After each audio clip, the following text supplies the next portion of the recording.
Welcome to the First Customers Podcast. Today, I am honored to have David Smooke on the show. He's the founder and CEO of HackerNoon. They publish 40 to 50 technology stories a day, and they get about 4 million readers per month. David, welcome to the show. Thanks for having me today. So glad to have you here. Let's jump right into it. How did you get those very first customers, or I guess in your case, those first readers? Well, the very first customers of the company were actually the people that wanted to hire me. So I had left my other job at Smart Recruiters, and I had built out a blog there with about 400 or 500 contributors. And I didn't really know what business I wanted to do next. But after 4 years working for someone else's startup, I kind of realized, like, you need your own site, you need your own product, you need something that makes money while you sleep. Otherwise, it's just a business where I'm always selling my hours or my employees' hours. And that was kind of the realization that I made, but I didn't know how to do it. So what I did was all these people that wanted to hire me, because I had a little bit of a reputation within recruiting technology, so whenever I left this job, people reached out to me trying to hire me. Those are the people who I said, I can't join you full time. I'm really happy to meet with you. Let me talk about, buying some of my time, and pitching them on marketing services, writing services, and starting to build the initial cash flow of the business was just me selling my time to the people that wanted to hire me. And that was kind of my strategy of like, hey, that grows the nest egg. That buys me times to start building sites, to start hiring contractors, to build my own ideas.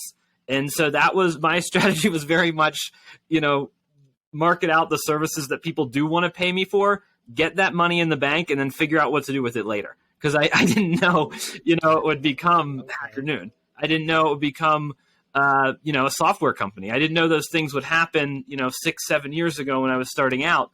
It was much more, who wants to pay me? How can I get multiple companies to pay me at once? And that's how the first group of customers were all these tech startups in San Francisco, mostly referrals from my network and my friends of people that needed help telling their story.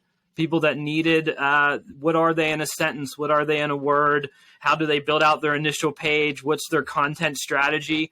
So it became very much about that. And then on the side, I was building, dozens of sites, trying to find a sweet spot where, how can I build a site without a tech team? What tech products can I come in and place in here and kind of get a bit of a community going? How can I start to build out a community?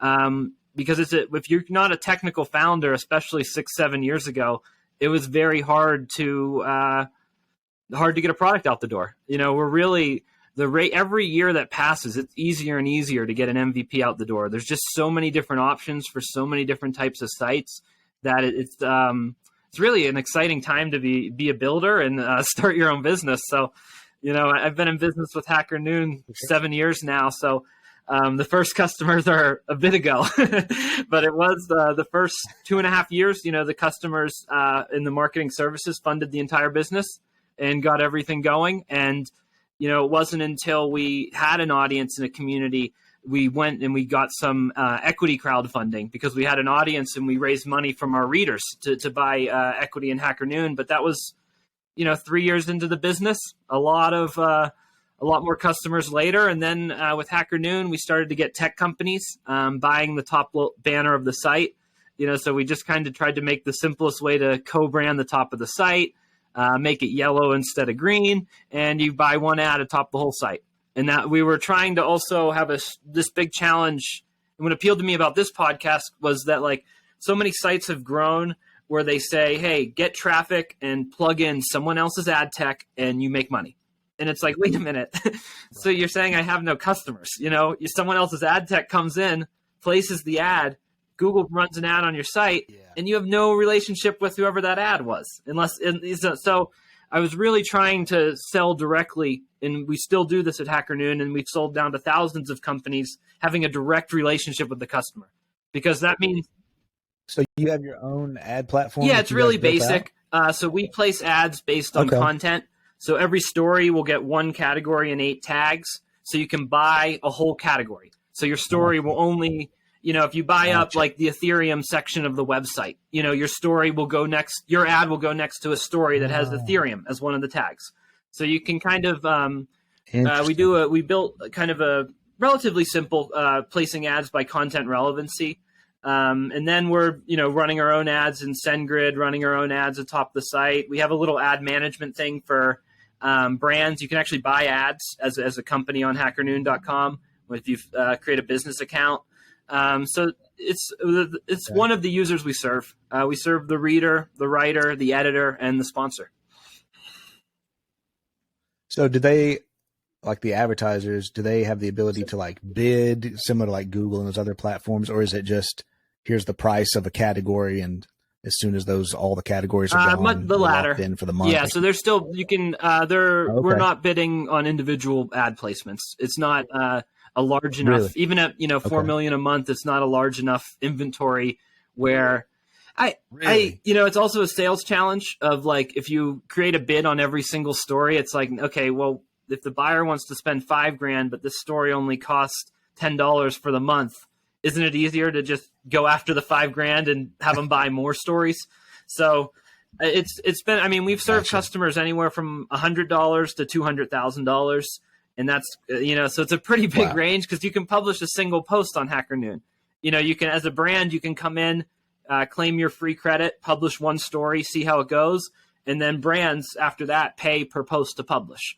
So that's kind of your entry level experience of HackerNoon. And then our largest revenue stream is actually writing contests, where we're saying if you, for example, if you put a HackerNoon story on and you tag e-commerce, you enter a writing contest for, I think it's Elastic Path, and they give a portion to the writers and a portion to us. And the idea is to reward the best stories on that tag. And they're getting, the ad space on that tag. So we kind of have we work with companies in a number of different ways now. We can really help pretty much any startup or tech company just have a better internet presence. And that is, a challenge for companies to do, for sure. For sure. Okay. Let's back up for a minute here. So let's roll it back to when you started offering those services to companies to help kind of self-fund. So you basically had a marketing agency, it sounded like. Were you, was it just purely being a freelancer, or did you like officially make an agency that was like the public facing thing? So the original name of the company is ArtMap Inc. And we were trying to put art on the map, saying that's like our philosophy around marketing, because it was they were buying marketing services. Now you're buying more ad placements and story placements on HackerNoon. But back then I would try and get a contract, outsource some of it, do a lot of it myself. And I was just trying to get cash into the business and, I knew, longer term, I wanted digital assets. I wanted a site. I wanted a product, but I had no money to build those things. And I spent some of my own, and I invested it into the company. And the first app we built didn't work at all. It was called Mapshot, and you could put the picture on the background of the map. And this is before that was like a feature in iOS. This is dating me, but it was it was a very tough challenge, and it had no path of revenue really. I was thinking like how to sell local ads, but you have to get a massive adoption, and but it was very much like get money in marketing services, figure out a way to build a little site or a product, and go from there. And that was kind of the trade-off. I was running more like a labs operation. With my, using my time to fund it. Okay. So you were just, like you said earlier, you were building all kinds of little sites and projects to try to get traction on something. So apparently you've had lots of other experiences in business or startup world before this point. I have 4 years at a company called Smart Recruiters, and they're now a unicorn company in the HR tech space. Yeah. And you'll see them like when you apply to jobs and career pages and stuff like that. So, I kind of looked at it like my graduate degree. I mean, 4 years at kind of a startup going from like 6 people to like 100 some people. It's just like, it's a whirlwind. And it's like in that phase, it's a lot of different companies, like the first 6 people, when you're joining with 6 people, everyone's so important. And then as you get bigger, you get specialized. And I liked the beginning of the company better. And frankly, the CEO's job was more interesting, building product and doing investor relations and doing customer relations, and then also maybe marketing, as opposed to I got a little pigeonhole of like, hey, if you need writing, go to David. But it's like, okay, that doesn't really, I got pigeonholed a little bit in that business, as you have to.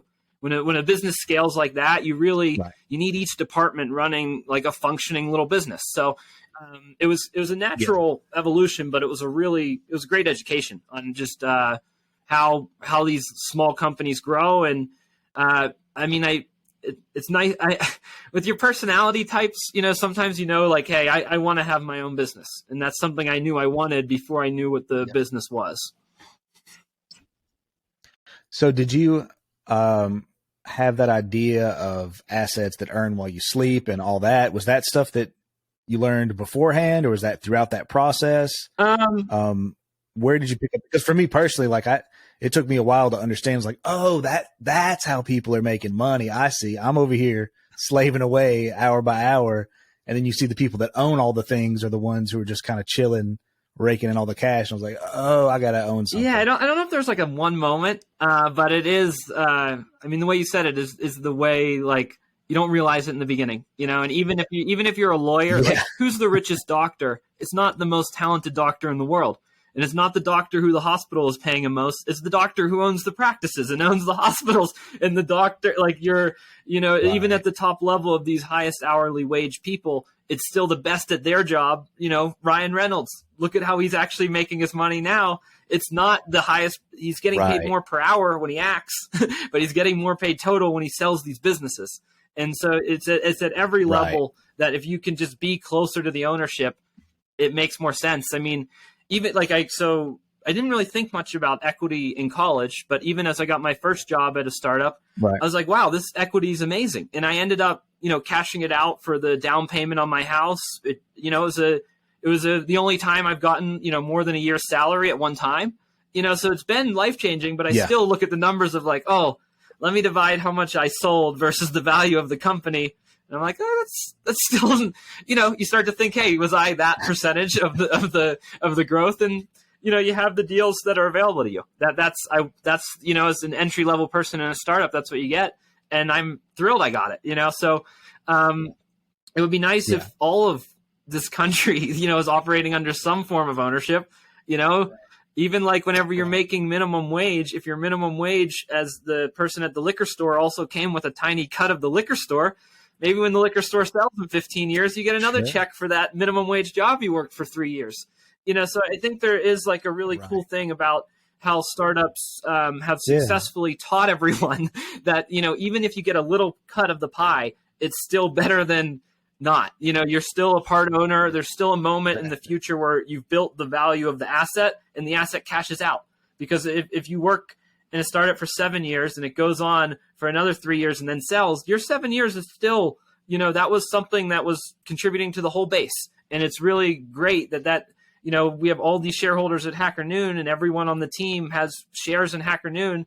And if we ever have a liquidity event of some kind, it's like all these people get to win for believing in this later whenever you're a startup and you can't maybe pay as much as some of the larger competitors in your industry so I really, at the whole, I love equity, and I think everyone should have equity in what they build. Yeah, that's a really cool idea. And I think you're right that's been one of the, even though there's a lot, even in the news now, a lot of hate sometimes towards Silicon Valley or the startup culture or whatever, but I think that's a really powerful principle, that idea of how much having equity or ownership in something can really change your life more than just about anything else financially.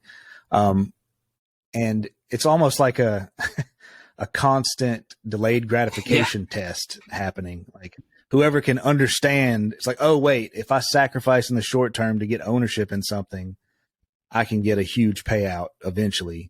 But that eventually, hopefully, is something you also need to understand. These can very much go to zero. I took discounts on some of these early customers that were startups, and I said, pay me 25% in equity and 75% in cash. And some of them went under, and that's just 25% I never got. I didn't get any of it. So there are trade-offs to all these things. For sure. Yeah. That's cool that you're doing that with the team to where you're giving everybody that sense of ownership, because you could argue that also it helps maybe the company work better, or makes everybody do their job with a little more pep in their step if they understand that they're part of it long term. Like no matter what happens with the company, they're getting paid in the short term and they benefit from the end goal. That's really cool. All right. So how long did it take to go from your hustling, selling marketing services to having enough customers, or maybe the first advertising customer? Like how long was that gap? About 2 years. Yeah. Really? First advertising customer. Yeah. Maybe a year and a half, maybe just under 2 years. So yeah, it was a lot of grinding. And even as HackerNoon started to grow, it grew in traffic and readership first. And it was built on someone else's content management system I built with medium.com. And so I was limited on what I could do. Yeah. And so as I was gaining these readers and contributors and growing this community, I couldn't control, the software and how the site worked. And all these pop-up ads were coming to create Medium accounts. And it was just like kind of a mess, So it was a business where, and people, you see this happen with like all types of influence, where something can grow online first, and then it's like, how do you monetize it?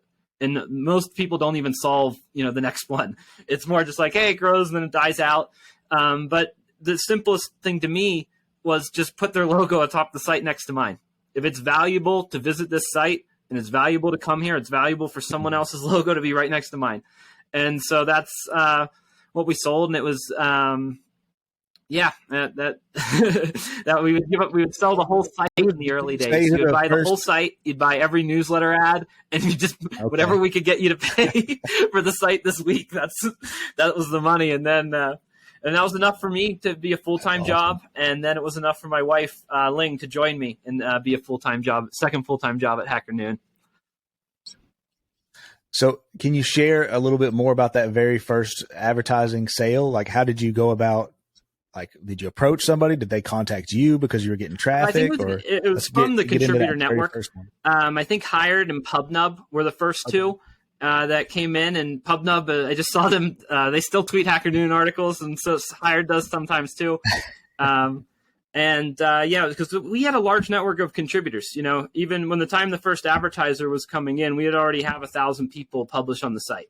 So they had already, that's a pretty large network. Wow. Of people that, they're working at tech companies, that's who our contributor was. That's who our reader is. So trying to find the right person in the community to rise forward and pay is an interesting challenge, because it's the person, if you're reading the site, you're much more likely to want to advertise on the site.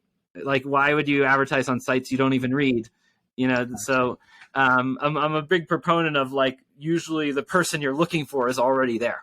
So I haven't been as good with outbound sales. I'm much more, my background came more of create the content, put the content in the right way, and the interested people will come forward because they gain value, because they want to be here, because they are here. That's been more of my philosophy. But we have, as we've grown out a lot more sales, and we have a pretty large, outbound efforts now. But the early ones, the referrals were 7 of my first 8 customers in the business's history. And then the contributor network and the readers themselves, and saying, sometimes you'll be on HackerNoon and you'll still see an ad that says advertise on HackerNoon.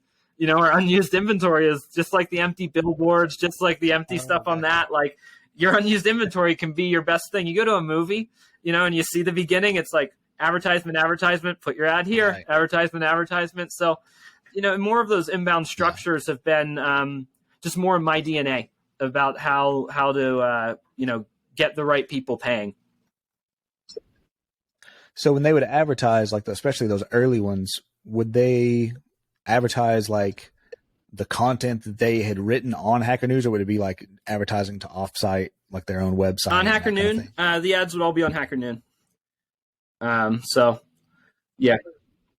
I mean, like, would they advertise the content? Like, would they want to promote their own stories that they'd written, like that kind of thing, like boosting their content? So, yeah, it's still true today. Ads on the site and content marketing. So their own posts. So they'll republish like Amazon IVS, they're a division of Amazon. Every technical blog post, their process is they put it on Amazon, they put it on HackerNoon. And that's how they, and then we're getting traffic to it on our site. They're getting traffic on their site. So in the early deals, you would buy the whole site, and you would be the author of the post. So we would try to always make it clear, like, this is your content, you own it. Yes, you can publish it here too, but we want to make it clear it's owned by this business. And that's so that, because we get so many people wanting to publish on our site every day. A lot of them, they're trying to put content that's owned by somebody. And if that somebody is a business entity, that's a business relationship we're having if we're going to publish their content. So we sometimes the contributors will come in saying, hey, I published on this technical blog post on my corporate site. Can I publish it here?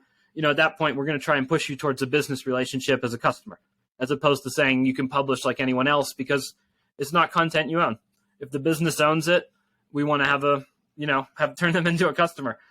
Because we're benefiting them. We're distributing, we're validating, we're editing, we're doing all these things that help their content on the internet. And that's a good relationship with us for an individual, as we grow our library. But if the business owns it, we want to move them towards a customer. So, yeah, I mean, finding the people in the community that already want these services. That's what I'm trying to prioritize now, is making systems like that. So when you started, were you writing content to like fill out something on the site, like when it first launched, or were you like promoting it on your social networks to get? Because it sounds like it's mostly user generated. Yeah, right? we have our staff writes. We employ editors who write. We employ software developers, and we employ salespeople. About 20 people full time, so it's not too big. It's not like a large writing staff. But yeah, we have writing contests, and then we have a community. And I was writing the first newsletter. So I would every week, I would round up the best stories, give my commentary, grow this newsletter list, and work from there. I mean, I was editing. My early days of the job were basically doing writing and marketing service for other people, editing HackerNoon, and trying to get the best stories and messaging everyone I could about, hey, this is a place where you can get a free editor and free distribution. Want to try it out? And there's also like 2016, 17, 18, it was still a little harder to build a personal site than it is today. It was harder. It's still hard to get distribution on a personal site, even though it's just hard. Yeah. It's hard to, over the years, build up more and more systems to distribute content to the right person, to the relevant person who actually wants to receive it. That's like having a lot of long lists. Right. And I mean, I'm writing pretty much every day, but as the team's bigger, it ends up being a lot more internal writing. We actually built an app to turn Slack into blog posts called Slogging. And we built it just because we were spending so much time writing on Slack and we weren't publishing enough. So, we published our first 500 or 600 posts with it and kind of tried it out to curate our best Slack discussions into public posts. But yeah, I don't know. Writing is the important skill, and it's what we're selling to, our community of if you're a professional in tech or pretty much anything, who says you're a professional? You could put your resume online, but you have to start putting your expertise out there and showing that you can build things and show it in multiple places. You don't want to just, if everything's on your personal site and none of these other sites showcase your expertise, are you an expert? It's the same thing if a tree falls in the woods. Right. It's better if you're published on many sites and, you see everyone in their bios loading up Forbes contributor, HackerNoon contributor, IBS, they load up where they publish is hey, go look at what expertise other people say I have and go through. So there's, I'm a big proponent of just writing every day if you can. It's hard to keep the discipline. And we end up running into people in the moments of their lives where they find the discipline. And normally they're a software developer, but this Thursday they have a story to tell and they end up on HackerNoon to get one story out. That's a fine relationship by me. That's cool. So that brings up an interesting, you mentioned specifically, just displaying or proving your expertise. And I feel like there's been a lot of talk about that in the kind of publishing world lately and SEO because of Google's algorithm changes and pushing the whole EAT or EEAT score where they're looking at the experience, expertise, authority, trustworthiness of a given page on the internet. And it seems like you can help kind of contribute or help somebody build up a little bit of expertise by publishing on HackerNoon. Absolutely. Is what you're saying. And, we're trying to be a part of establishing that authority, so you look at your HackerNoon profile, it links to all your social pages. You can put a big button that's a call to action where you could link to your homepage or whatever your corner of the internet is. And we aggregate, all the reading time you create. So, and then you can have a page where you have all your stories and you can say, and then we tell you how many people visited your profile. So you kind of get some information about like, they've created a month worth of reading time with these 10 posts, and here are the headlines and that element that there's someone on the other side of the screen, and we can give you an estimate about, how many people there are that trust this person. And then we're running into it. We built something called emoji credibility indicators, where writers and editors can set stuff like, hey, I was associated with this company. If you mention a company in a story, you should say you were associated, like disclosure of vested interest. It goes a long way. Or even just saying like, is this story a tutorial? And now we're running into the challenge of, did AI contribute to the story? As we're checking for every story. Yeah. We were checking just for plagiarism. Now we're checking for AI writing. And it's also a challenge of like, how do you explain this? So it's rejecting, accrediting, and Google, they have so many challenges in front of them with this AI boom that's coming in of like these near human level writings that so the other big one we have there is, serving towards identity. And this is David Smooke's profile. That means that if it was AI, at least David Smooke said it was. And and then I'm known as someone who publishes stories like that, if that were the case. So I think there's your identity online is going to really change over time. And it's, I guess I'm just a little concerned with all these machines producing this mass amount of content. And we're going to have an interesting wave coming in of like, I think the most we can do is be clear about who produced it and who owned it. That's something that that's a real value add that you don't get on most sites. And you don't know, maybe you get an author bio area, but you don't know if someone else, you don't even know who owns the content on a lot of the sites you're on. When you're on our site, if it's the author bio, they own the content and they're licensing it to HackerNoon. So that's something that hopefully Google can recognize. They're always changing. The thing you brought up, they added a second A to the E. Is that what it was? The second E. Second E. What was it again? What did it stand for? Yeah.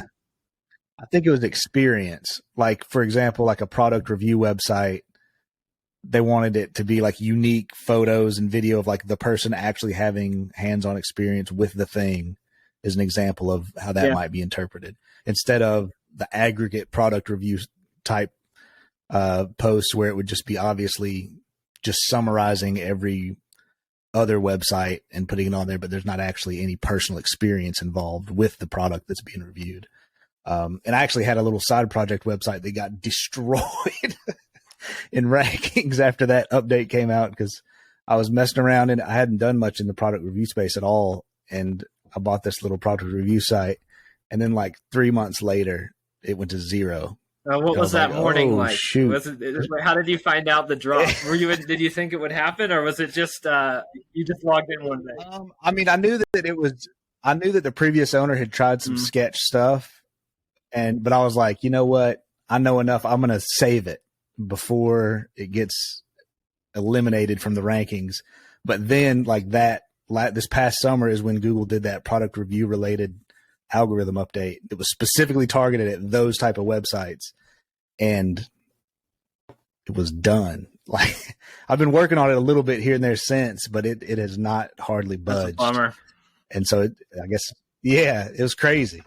But it didn't deserve to be a highly ranked site at the time, compared to what else was out there. They had obviously used tactics in the past that were trying to kind of game the system. And I just wasn't able to update the content fast enough before that hammer dropped. So yeah, you're right. The algorithm's always changing. You never know. Everybody's kind of, especially in the publishing industry, you're like, okay, how's this next update gonna affect us? But I was curious about what your perspective was on all this AI content. It's interesting that you're taking more of a kind of a neutral position of, sure, you can put it up there, but it's going to be known that like there's some kind of, I guess there's a visual that shows the, and then it'll hover over and say some details about what part of it's AI written. And we are using AI. We build it into our content management system. So every story gets read by AI and suggests headline options, based on our expertise on headlines.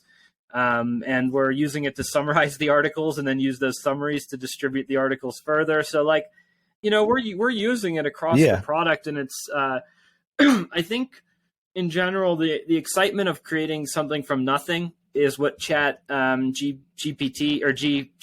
can explain. Well, it has a good aha moment, but to me, the more beneficial things is actually summarizing massive amounts of data. Like instead of having to read a whole legal case and you're as a paralegal, you get the bullet points and then you get cited to the right stuff. So I kind of like that area more in terms of like making the labor more powerful, and turning someone just how much output they can put out and how much work they can do. I think that stuff's a little more exciting. But I mean, back to Google, we've become less and less reliant on Google search for our business, and you've seen it across the publishing industry, less reliant on social media, less reliant on search, everyone trying to be more in your inbox, everyone trying to have more direct relationships with your readers. Right. So, we're they can't take the email list from you. They don't call it taking your email list, right? Because they already have your email. They have everyone on the list already. Right. I mean, it's tough. Right. These big companies, thousands of little companies just depending on them for all of their foot traffic. You think you're paying rent, so you get this many people, and you put the right stuff in your window, and you think it's going to work, and then the terms change. And I mean, but it's just something like there's not really another way to do it, because you don't update the algorithm. It's like every time they update it, there's winners and losers. Right. It's not just that. Your site lost. You're just one site in all this traffic flow. Yeah, they don't care that it was me personally taking an honest risk and trying to build a legit business. It's like, it did not meet the standards, son. Sorry. We will not tell you why. We'll figure it out. I'm hopeful that search could become a little more open about why results are the way they are. It still feels a bit like a black box, and I admire that Bing is like saying, "Hey, we can give it a shot. We'll put the best new tech in, and we'll compete with you, Google." It makes the whole thing a little more interesting. It's just got a little too complacent of like, "Oh, we changed the algorithm, and you're at our whim." Like, it needs to be more feel like a dialogue with the users to be a successful long-term place to discover anything on the internet. For sure, because there's no other type of it would only happen like this in a digital world where there wasn't a physical relationship between the two parties involved. Because if it was like you were renting office space somewhere and just the next day you were out, locked the doors for no reason, and they're like, we're not going to tell you what, you could call the police or so, you'd have some kind of legal case at least. They just locked the doors to your business and you couldn't operate anymore. But that's basically what happens if you have a website and something you did that you weren't even aware of possibly triggered the algorithm the wrong way, and your business is shut down the next day and you really can't do anything. I guess there's class action lawsuits maybe that happen. Yeah, but it's not worth it. You're just a whiny whatever that's mad that your site isn't doing well. It's like, just make your site do well. Put that energy into getting new traffic. That's kind of the simplest way you can start to think about it. I mean, it's also a testament. If the business is only getting traffic from Google, it's partially owned by Google. If they want to shut it down, they partially can, because it can't stand on its own. So I don't know. So that's an argument for definitely building up your own brand, and I think I hear more and more people talking about that because of maybe how dynamic the results have changed over the past decade or so. It really is important to have your own brand, build your own email list, because that is the one thing that you do have that consistent or persistent connection with your audience if you've got that email address. If they want to keep opening your emails, if they, you got to keep delivering good stuff. Yeah. I guess they could send you to spam eventually. You got to take good care of that email and not blow it up too often. Okay. So you source your customers from the readers mostly, and that's where the first advertisers came from, or from the not just readers, but the publishers, the people putting up content and the readership. My campaign coming up, we did this before, but we did startups of the year by location, and we have a vote. And so this is the top couple thousand cities in the world, every city above 500,000 people, and we source all the different startups, and that creates a giant email list of people we can do other business with. So we'll be launching this pretty soon, and it's startups of the year for 2023. So it's 50,000 different people where they're getting nominated for an award, but now they're starting down the path of creating their HackerNoon business profile. So we moved in the past a lot more from optimizing for the contributing writer and the reader, and now we're also building more for the business and saying like the reader does their identity here, like the reader or like the writer has more of their identity here, more of their content here, the business can also have more of their identity here and more of their content here, and have a good page that curates news about them and has a fact check on their employee count, and kind of has a public facing, we call it a tech company news page. So we'll use the Bing API and we'll look for news around the web about that company. And then you, like Glassdoor, if you want a premium version of that page with some extra features and bell and whistles, you can kind of upgrade. So, so there's growing. Okay. I'm trying to widen the base on the site of, you do it like if you publish a story about React, you get, React developers that want to read it. But if you also publish a story about the business itself, you get the business leaders and the marketers who want to read that story. So the tech company news page kind of opens us up for a page that, tech leaders and tech marketers would like just have the best version of that for their company. Yeah, and that gives you a new type of page to rank for in Google as well. Or the search engine. We actually just optimized all the titles, H1s, H2s, H3 of those. We did a little loop, a little refresh. Yeah. If you type in a smaller company name and then company news, you'll see the HackerNoon page come after that for the smaller companies. So they've been online like before people had to earn them, and get above a certain size, but we're kind of lowering the size of the business a little bit and making it freemium. But there are, the first 3,000 are out there of like the 3,000 largest tech companies kind of all have pages. And now we're going more into the startups. Cool. I'm going to check it out and set up a profile. I haven't published anything on HackerNoon before.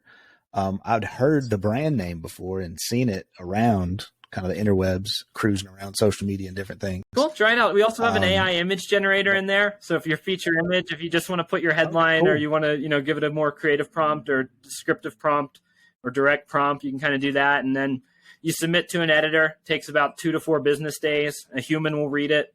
And we'll run our AI checks on it, and then we'll publish it, or we'll reject it, or we'll tell you why. So it's kind of on the fence. We'll write one sentence for them, cool. And then But I'm sure if you put in, mainly we want to publish expertise. So we want real humans that do real jobs to share, about how they do those jobs and why, and what they build with. Those are the types of stories that we like. And you have a lot of experience on the internet. That's what we want to share. Yeah. I'll talk about all the failures and let other people learn from. What do you use for, you said like you're helping people with distribution and you put it on HackerNoon itself. What are you doing to promote HackerNoon? Is it just purely the focus on the content on the site, or are you doing using other marketing platforms or advertising or things to drive traffic in any other ways? We don't really buy much ads. Some of our sponsors, when they buy, or brands, businesses, when they publish their content, sometimes they'll buy an upsell, like a social media boost. And that's the little bit of ad we're doing. But, a lot of stuff happens when you hit the publish button. It goes on to the different, all of the RSS distribution is by tag. So all the top tags go to all these different readers. So you can kind of get your story out that way. Then we've kind of, and the tags, are those defined by the writer, or is that HackerNoon? The writer submits tag, and then the editor can edit them. So yeah, and we want to go with kind of a mix of long and short tail tags, where you're getting kind of the high level categories, but you're also getting terms that like right away, if you have a 3-word term under 25, like 22 to 30 characters, like you can rank really fast on HackerNoon because you get that high site authority. We're in the high domain authority in the 80s and 90s. So then you get your H1 there, so it is a good, the domain authority itself. Then we have the tech brief automated emails. So once you publish, the readers are all subscribed to tags and parent categories, and those populate their emails. So a lot of our emails are sending without human editors writing anything. It's just bringing in the relevant content to the person who picked that type of content. And then we have but it's human written content. Like people wrote that content and put it on the site. But as far as generating the newsletter itself, it's pulling from that human written content. But you're just saying that the newsletter itself isn't put together by a human. Yeah. So it's just ensuring that, we distribute the content to the tag. And the tag is done by the human picks the content, but it moves. The link to it moves into the emails without us doing anything. Right. That part's, and we've built a lot of little social media apps. So we're connected to like Twitter and LinkedIn, and we can do some auto update and posting. And then we have a head of social media who's doing a lot of posting as well. So it's there's things happen, when you hit the publish button. That's the goal. I mean, it'll come up a lot in product meetings of like amplify the publish button is a big goal. Can you tie this project to that? So if we look at our business a lot, like how many words do we publish? How much time reading do people spend on the site? And then how much money do we make? So as we look to pick projects, how many words do we publish on the site and how many people read and how much time they spend reading? It's a lot easier if a lot of things happen the moment the publish button's hit and you're not going, one off where to distribute it. So over the years, we've built up a lot of those little apps and systems to distribute content. That's cool. So it auto shares to some social, like your own social accounts. Yeah, so the automation is social accounts, email, and curation across the site. So that stuff's automated when you hit when the publish button's hit. Awesome. Okay, man, this has been really cool. I really appreciate you taking the time and sharing the insights into how you've done everything up to this point. Is the long-term goal to, sell off HackerNoon in a few years, or? I mean, I like doing what I'm doing, and we're making more money each year we do it. So those are all good things, and I feel better than ever about the team that I have and who I'm working with and how I'm spending my day to day. So long term, it is a startup, and we do have 1,000 shareholders from equity crowdfunding, and I want them all to be rewarded at some point. So, that'll happen at some point, but I'm not at that point. I'm still HackerNoon, ready to go. I'll be here tomorrow if you need anything. All right. And let's say we've got 1,000 people listening that are your exact target customer on the paid side, like target advertising audience. What's that pitch that you would tell them if you did have a meeting or something with an advertiser? Let's close the show with that. I would say, pitch. I know you have great content, but what you want to do is be part of the broader discussion. And so that's where our writing contests come in. You can buy an individual tag. You can say, buy the blockchain tag. Your logo immediately goes at the bottom of the 8,000 stories we already have on blockchain. And a portion of the money you're paying us is going to go to the highest quality stories on that tag. So every writer that writes on the blockchain tag will enter, and you'll reward some of them, and you'll pay us for running the writing contest. So it's going to put you right next to the keywords that matters, and that's why writing contests are the highest growth section of our business. It's making the most money. It's making the most return customers, and there's a lot of available tags. So if you want to come in and run a contest, get tons of social media updates, announcement with winners, direct connection to influencer marketers who are winning the contest and thrilled to be paid by your company, and some of these people don't even know they enter a contest when they do it. They're writing here just for editing and distribution, and they use the blockchain tag, and suddenly like, oh, what is this company? That's the company who I entered the contest, and that's where I won. So the writing contest is really our way to put your brand next to the larger keyword that you want to be associated with. That's awesome, man. Okay, I'm sold. I'm going to definitely try HackerNoon from both angles, I think. All right, well, we can talk more after this. I'm I'm thrilled to be here. I like the idea of your podcast, of going back to the beginning and being revenue generating, and that's kind of if you can't get any revenue, you don't really have much. So you got to find that sweet spot of the first people willing to pay you. David, thank you so much for being on the show, and everybody listening, go check out HackerNoon and use the site. Sounds cool. Amazing. Later. See everybody next time.